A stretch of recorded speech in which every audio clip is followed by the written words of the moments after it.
5-এর 2-এর দাগের অঙ্কে চলে যাব। পরেরটা কি, সেটাও থিটা অপনয়ন করতে হবে, তার 2-এর দাগ একই রকম দিয়েছে, তো আমরা সেই বেসিসে অঙ্কটা করে নেবো, থিটাগুলোকে অপনয়ন করব। তাহলে প্রথমে 5x = 3 sec থিটা দিয়েছে, এটা লিখে নেব। 5x আমাদের বলেছে কত না 3 sec থিটা। তাহলে sec থিটা রাখবো আর 3টাকে এপাশে নিয়ে আসবো। তাহলে আমরা কিভাবে লিখতে পারি, এপাশে 5x পড়েছিল, 3 গুণ ছিল, এপাশে এসে কি হবে না ভাগ হবে, সমান সমান sec theta.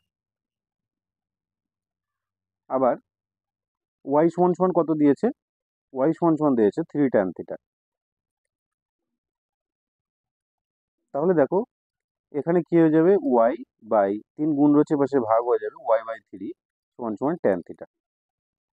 sec theta tan থিটার ভ্যালু পেয়ে গেলাম, তাই না? তো আমরা sec থিটা tan থিটা দিয়ে একটা সূত্র জানি, sec square theta minus tan square theta equal to 1।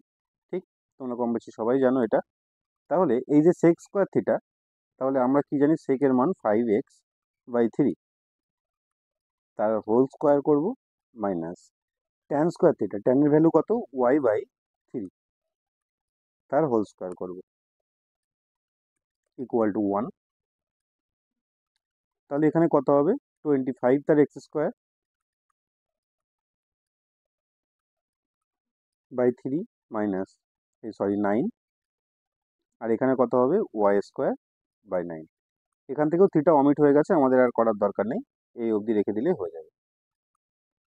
এখানে হচ্ছে 1।